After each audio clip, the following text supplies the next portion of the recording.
Sorry sorry ভাইয়া, কিছু মনে করবেন না। এই মিয়া কিসে সরি? চোখ কি পকেটে রাখেন নাকি? আসলে ভাই আমি খেয়াল করিনি। আমিও খেয়াল করি নাই। এক্সকিউজ মি, ধাক্কা তো দুজন দুজনের সাথে লাগছে, দোষটা তো দুজনেরই, তো আপনি ওর গায়ে হাত তুলেন কেন? আর মন চাইছে আমি হাত তুলছি। মন চাইছে? তাহলে আমারও মন চাইছে। আচ্ছা এখান থেকে চলো তো।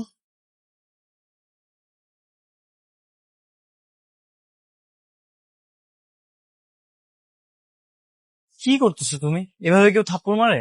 তুমি কি বলো? হ্যাঁ, তোমার একটা লোক মেরে চলে যায়, তুমি কিছু বলো না?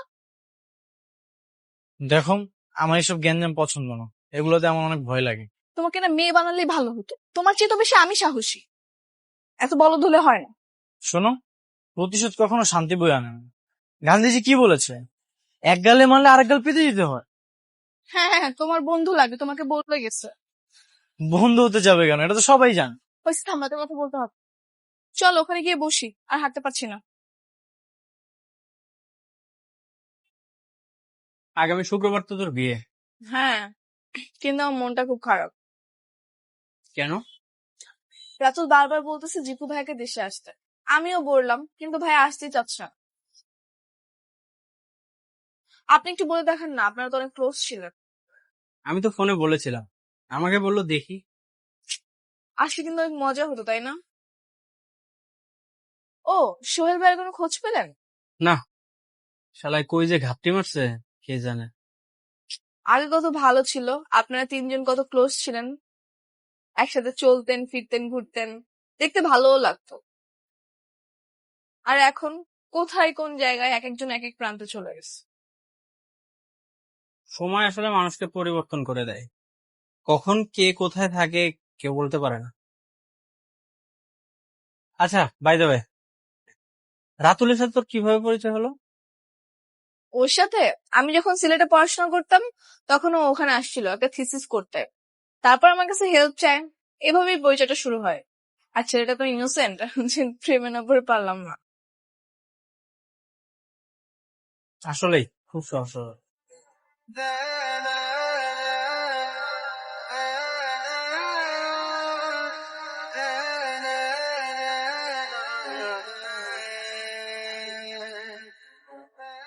ওই যে বলতে না বলতে রাতুল কল দিয়েছে। হ্যালো, কোথায় তুমি? আমি এই তো বাসার বারান্দায়, রিপন ভাই আসছি তো তার সাথে কথা বলতেছি, আমাদের লাভ স্টোরি শোনাচ্ছি। ও আচ্ছা, রিপন ভাই কি তোমাদের বাসায় আজকে থাকবে? একটু পরেই চলে যাবে। আমি না তোমাদের বাসায় আশেপাশে আছি, তোমার রিপন ভাইকে কি আমি বাসায় পৌঁছে দিব? এই ইডিয়েট, তোমার কি কোনো মান সম্মান নেই? তুমি এবারে জামাই হতে যাচ্ছ, আর সবাইকে শুধু নামিয়ে দিব উঠিয়ে দিব, এসব কি? হ্যাঁ, তুমি কি ট্যাক্সি ড্রাইভার হয়ে গেছো? আরে না না, কি বলতেছো? ওই নতুন নতুন ড্রাইভিং শিখেছি তো, তাই ভাবলাম যে রিপন ভাইকে একটু ড্রাইভিংটা দেখাই, এই আর কি। খুব একদম ড্রাইভার হয়ে গেছো। এসব বাদ দাও, বাসে গিয়ে বিয়ের প্রস্তুতি নাও, কোনো কিছুতে যেন কমতি না থাকে। সবকিছু অনেক সুন্দরভাবে হবে, তুমি একদমই টেনশন করো না। ঠিক আছে, বাই। চলেন ভাই, ভিতরে গিয়ে গল্প করি।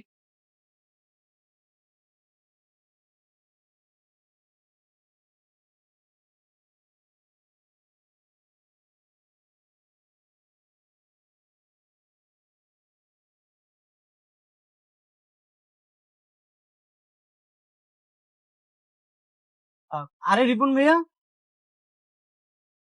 কোথায় যাচ্ছেন? আরে রাতুল যে, আমি একটু সেগুন বাগিচা যাচ্ছিলাম। আসেন আমি আপনাকে পৌঁছে দিই। আরে না না, সমস্যা নেই, আমি একাই যেতে পারবো, আর তাছাড়াও অনেক দূর, তোমার এমনিতে কষ্ট হবে। ভাইয়া আজ আমি ফ্রি আছি, চলেন তো আমার সাথে। ঠিক আছে, চলো। আরে রাতুল ভাইয়া, তোমরা এখানে? আরে এদিক দিয়ে যাচ্ছিলাম, হ্যাঁ, রিপন ভাইয়ের সঙ্গে দেখা হয়ে গেল। ও, দেখা হলো আর তোমার ট্যাক্সি সার্ভিস দেওয়া শুরু হয়ে গেল? আরে তুই এভাবে কথা বলছিস? ছেলেটা সহজ সরল বলে কি যা ইচ্ছা তাই বলবি?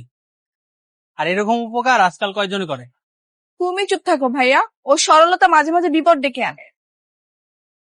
আচ্ছা যাই হোক, এই চল আমাকে একটু ফুলের দোকানে নামিয়ে দিয়ে আসো, আজকে ফুলের অর্ডার দিতে হবে। আচ্ছা তুমি সিএনজি করে যাও না, আমি ভাইয়াকে সেগুন বাগিচাতে নামিয়ে দিয়ে আসি। কেন ভাইয়া সিএনজিতে করে যাক, তুমি আমাকে নামিয়ে দিয়ে আসো। ভাইয়া তো সিনিয়র মানুষ, আর তাকে আমি কথা দিয়ে ফেলেছি। ভাইয়া তো যেতেই চাচ্ছেন, তুমিই তো জোর করতেছো। আরে হয়েছে, বুঝছি, এত ঝগড়া করার দরকার নেই। রাতুল, তুমি একটা কাজ করো, ফুলের দোকান তো পিছনেই, তুমি নাবিলাকে নামিয়ে দিয়ে আসো, আমি এখানে ওয়েট করছি, তারপর না হয় দুজনে একসাথে যাবো। ঠিক আছে, এটা কিন্তু গুড আইডিয়া। চলো। ঠিক আছে ভাইয়া, তাহলে গেল। আচ্ছা।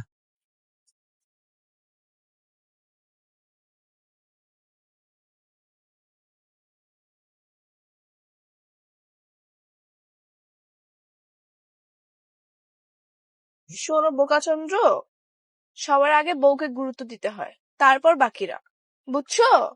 কিন্তু আমার মনে হয় উনি মাইন্ড করেছে। মাইন্ড করবে কেন? 10 মিনিট দাঁড়ালে কি এমন হবে? আচ্ছা, এই যে ফুলের দোকানে চলে আসছে। ঠিক আছে, আমি তাহলে যাই, আর আপনি গিয়ে আপনার ফর্মালিটিস পালন করেন। ঠিক আছে। গেলাম।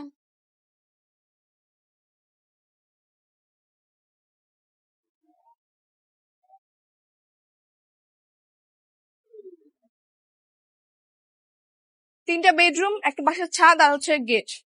ঠিক আছে, সমস্যা নেই, আমরা সুন্দর করে সাজিয়ে দিয়ে আসবো। কবে পারবেন? শুনেন ভাই, একদম টাটকা আর ফ্রেশ ফুল দিতে হবে কিন্তু। ভালো ফুল দিন।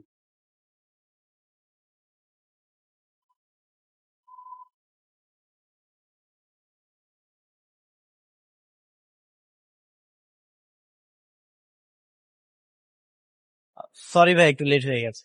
No problem. ঠিক আছে, হ্যাঁ তাহলে চলেন। চলো।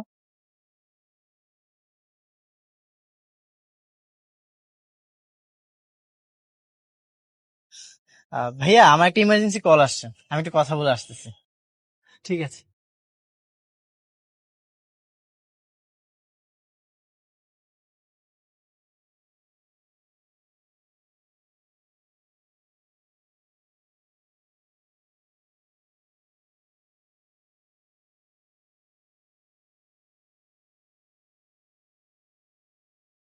হ্যালো।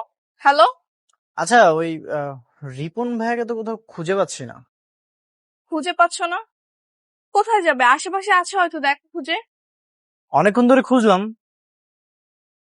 কিন্তু তাকে খুঁজে পাচ্ছি না। তো যাবে কোথায় আজব? আমার মনে হয় কি জানো, সে রাগ করে চলে গেছে। তোমাকে আমি কতবার করে বললাম যে তাকে আমি আগে পৌঁছে দিই, তুমি আমার কোনো কথাটাই শুনলে না। এই সামান্য কারণে কেউ রাগ করে? আচ্ছা যাই হোক, বাদ দাও, এত রাগ ভাঙানোর দরকার নেই। আচ্ছা এক কাজ করো, ওখানে না থেকে আমাকে ড্রপ করে দিয়ে আসো বাসায়। হ্যাঁ, ফুলের দোকানে আসো। ঠিক আছে, তুমি যেটা বলবো সেটাই।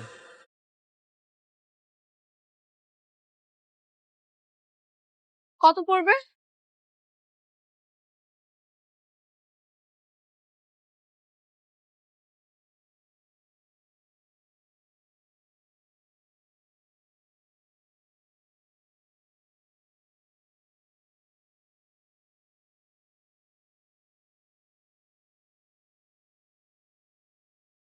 টেনশনের বিষয় তো। আচ্ছা আচ্ছা, ঠিক আছে, ঠিক আছে। নাবিলা, নাবিলা মা, এদিকে এসো তো। কি হয়েছে, ডাকছো কেন? শোন মা, সোহেলকে তো 1 সপ্তাহ ধরে খুঁজে পাওয়া যাচ্ছে না। এদিকে রিপনের বাবা ফোন করেছিল, রিপনকে নাকি খুঁজে পাওয়া যাচ্ছে না। কি একটা আজব ব্যাপার বলতো। আমি না বুঝতে পেরেছিলাম ওরা এমন একটা কাজ করবে। বিয়ের বাজার, ডেকোরেশন, লোকজন খাওয়ানো, কত কাজ না, এগুলো দায়িত্ব নিতে হবে, তাই পালিয়েছে। দেখবা বিয়েটা শেষ হয়ে যাবে, তখন এসে বলবে কাকা ট্যুরে গিয়েছিলাম, নেট ছিল না, ব্লা ব্লা আরো কত কি। তুই এভাবে ভাবছিস কেন মা? মানে এমনটা তো নাও হতে পারে। এমনটাই হয়েছে মা, ওরা সবগুলো ফাঁকিবাজ। তাই বলে দুইজনই একসাথে এমনটা করবে, নাকি অন্য কোনো ঝামেলা? আমারও না কেমন যেন মনের মধ্যে কুগাচ্ছে, বুঝছো? কোনো ঝামেলা হয়নি তো? কি ঝামেলা হবে? না না, তুই এসব নিয়ে চিন্তা করিস না। এমনটা হতে পারে ওদের পারিবারিক কোনো ঝামেলা হচ্ছে, এসব বাদ দে। আচ্ছা মা, তোর কি বিয়ের শপিং কমপ্লিট হয়ে গেছে? হ্যাঁ, প্রায় সব শেষ, শুধু গয়নাটা বাকি। আচ্ছা পাগল মেয়ে তো, এটা নিয়ে তোকে চিন্তা করতে হবে না, এই জন্য আমরা আছি না। আচ্ছা শোন, তুই রুমে যা, হ্যাঁ?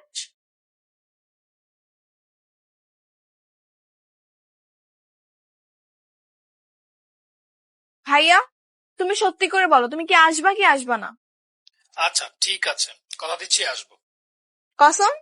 শোন, কসম কাটতে হয় না, তবে বললাম আমি আসবো, ঠিক আছে? ঠিক আছে, এবার আমার মনে অনেক খুশি। Thank you so much. তাতে চলে আসো। বাই।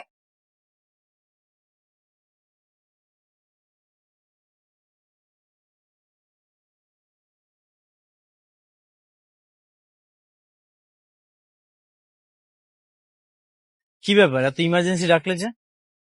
আর তোমাকে দেখে মনে হচ্ছে তুমি অনেক খুশি। কারণ কি? হ্যাঁ, একটা গুড নিউজ আছে, কি গুড নিউজ? কিন্তু একটা ব্যাড নিউজও তো আছে।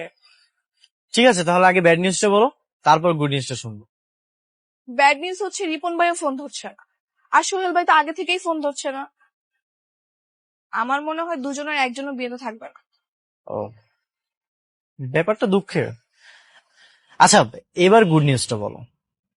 গুড নিউজ হচ্ছে কালকে জিকু ভাই আসতেছে।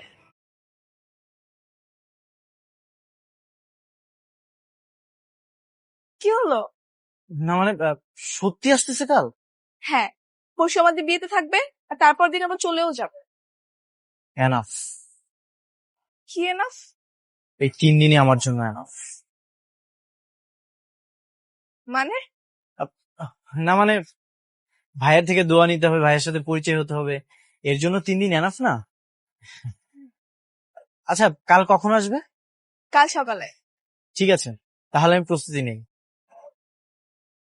তুমি আবার কিসের প্রস্তুতি নিবা? ও মা, ভাইয়াকে বরণ করতে হবে না?